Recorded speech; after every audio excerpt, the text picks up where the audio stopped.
Sephora isn't feeling really Sephora right now. I just saw a girl on my For You page talking about how Sephora has become the new Claire's. There's a bunch of 10-year-olds running around fiending for Drunk Elephant and like looking for rare beauty as if Selena Gomez is in the building. It's become a place where it kind of looks like an after-school crime scene. 10-year-olds are ruining makeup stores. Lately, Sephora employees have been complaining on TikTok that every time they work a shift, the majority of customers are children under the age of 13 that have no manners. They go up to the sample section and quite literally destroy everything and make a huge mess that they don't even bother cleaning. Ruining displays, breaking or even stealing testers, kids demanding their parents to buy them Drunk Elephant, Laneige, Rare Beauty, and Charlotte Tilbury. Let me introduce to you the Sephora 10-year-olds. In recent weeks, Sephora stores have witnessed an unexpected demographic causing havoc among the aisles. Now, like many others might have mentioned, I did also think that this was just going to be another overhyped trend, that it was just a topic that was talking on TikTok that's just over-exaggerated. And it's just something that's pushed online for clickbait and of course the views. Which, I get it. As a content creator, views are pretty much the form of currency. But then I started to see it on mainstream TV. I was literally looking at all of this whilst I was online in Hong Kong. And as soon as I came back to the UK, I went to my closest equivalent to Sephora, which is Boots in the UK. And my goodness, I was just shopping all around them. And I'm literally surrounded by a lot of 10-year-olds after school around that time, 3 to 4 p.m. And they were pushing and shoving. They had Drunk Elephant in their basket and they were holding a Stanley Cup. Literally just the whole description of the stereotype of the Sephora 10-year-old. And I would have never thought that this online stereotype was real. Generation Alpha has earned the title of the iPad kids. These iPad kids getting out of control. Due to their early exposure in technology, many parents gave an iPad to their child when they are just too busy to occupy their kids whilst they complete their daily tasks. They can watch Cocomelon, Peppa Pig, Baby Shark, and now that they're in this kind of awkward preteen age where they're finding their own sense of style, and it's that weird transition from child into adulthood. It's always that weird feeling. You've been through this, I'm sure. And with social media at their fingertips, Gen Alpha is now emulating makeup trends popularized by makeup influencers on platforms like TikTok, with trending products like Drunk Elephant skincare, Sol de Janeiro perfume, and the Bum Bum cream, Charlotte Tilbury bronzer, where super young girls are using really strong actives like retinol to melt away the wrinkles, or some are using exfoliants on a daily basis. One time, this girl came in with her mom, and she was obviously very young, okay? And she came in with a screenshot of baby facial. If you do not know what baby facial is, it is an extremely strong glycolic acid peel, all right? It's a chemical exfoliant. So she comes in with this screenshot, and I look at her and I'm like, how old are you? I ask. She tells me she's 9. 9. So then I ask, have you ever used a chemical exfoliant before? She proceeds to tell me that she uses the ordinary peel mask daily. And my goodness, the irritated and damaged skin barrier. That must hurt. First of all, I don't think kids should be using such strong actives in their skincare at all. An average teen starting their skincare routine should just start off with a basic cleanser and then a good SPF, to be really honest with you. And that should be enough, right? But then what I found interesting was, out of all the brands that were out there, why was Drunk Elephant mentioned the most out of all of them? And then something that was completely random to me was the Stanley Cup. Oh my god!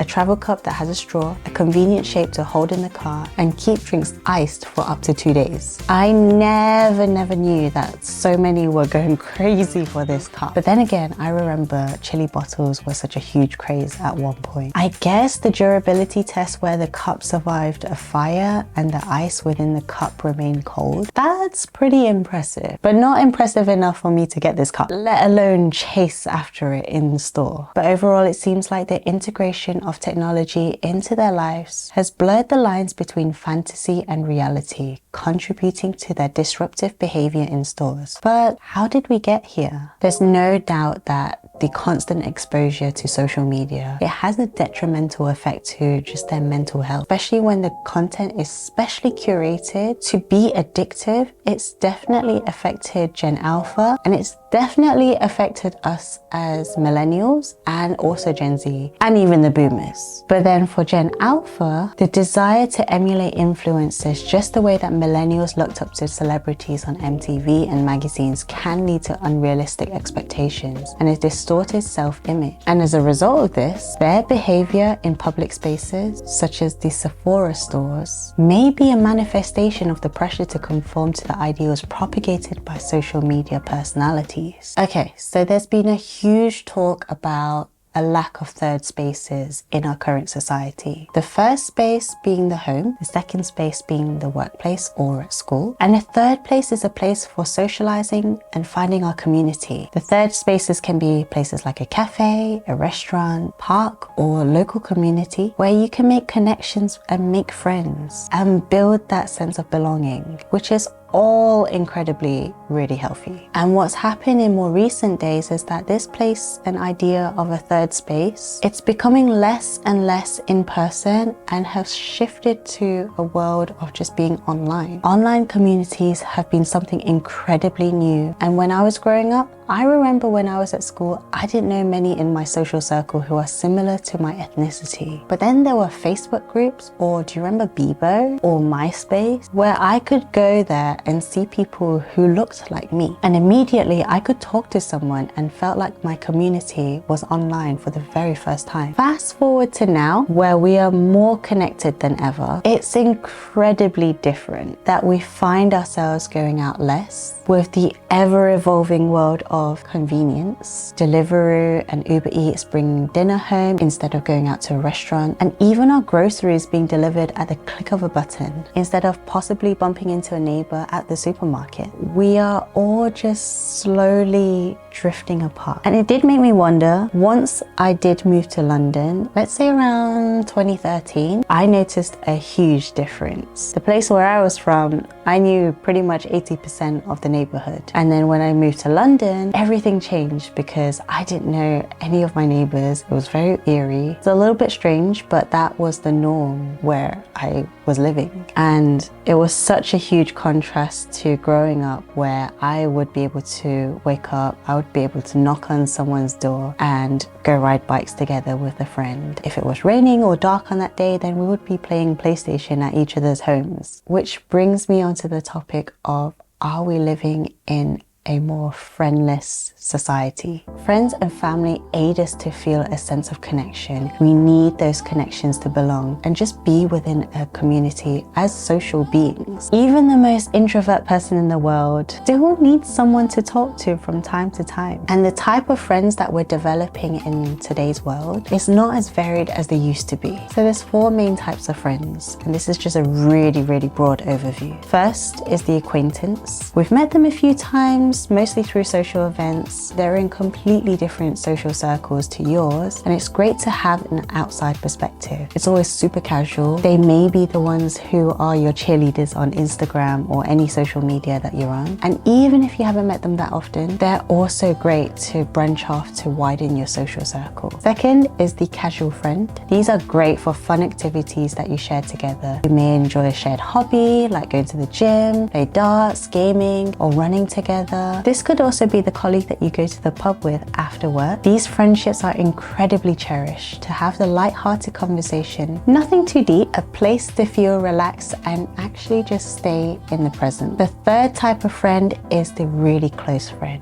These are your best friends, and they have your back and you have theirs. You regularly meet up all the time, share your great moments together, as well as your deepest, darkest fears too. These are your friends that you trust thick and thin and are your emotional support. They're full of trust and share the ultimate quality time together. These are the friends that will give you the most honest feedback to you, and they'll keep accountability for you. And it's the honest feedback is very highly cherished in this type of friend. Then fourth is the lifelong friend. friend. These are the friends that have been with you since your childhood. They're the ones that can make you feel childlike again, and they make you feel like your most authentic self, no matter where you go. You'll always catch up with your milestones, family updates, pick up the conversation where you last left off, even if the last conversation was years ago. This is an important friendship to cherish, as it can take you along childhood memories and nostalgia. I would like to say that we have acquaintances, the casual friends, we have the lifelong friends that we from time to time catch up with. But what I feel that we're lacking right now is the really close best friends. And this is a problem for us as millennial, Gen Z, and now Gen Alpha. It's so easy to just go through life, and when we need a moment to process our emotions, we tend to only have really our partners to talk to. But for those who may be single, many don't actually have anyone to talk to.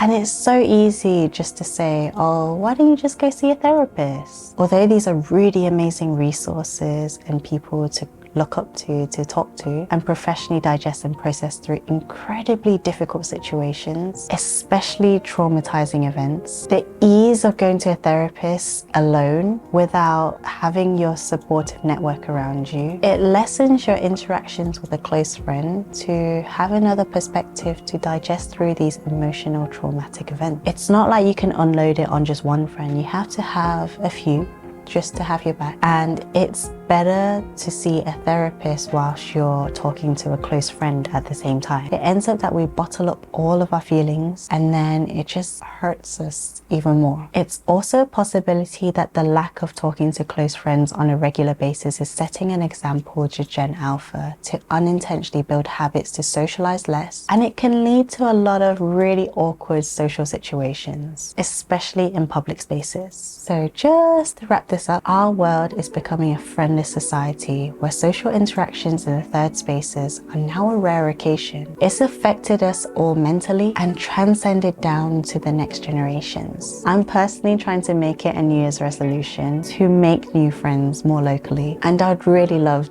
to build a closer connection to those around me, because I've moved to a different town and I don't really know anyone here. I'm semi-close to London, but it's still been very difficult to meet up with the friends that I used to meet up all the time when I was in London. And I felt the strong difference between just not talking to so many people and having that close network of friends. This is only one of the many reasons why Gen Alpha have shown their change in behavior in public spaces. And I do think it's a huge contributor to how their social skills have developed as a preteen. So what do you think about the generation of the iPad kids or the Sephora 10-year-olds? Please be nice in the comments down below, and it should be constructive towards growth and understanding, and not to bash anyone in this comment space. We all have the responsibility to set an example and just help each other to grow and nurture one another. So if you enjoyed today's video, then check out my next video on why we may be feeling really ugly. So click over here and I will see you there. Bye.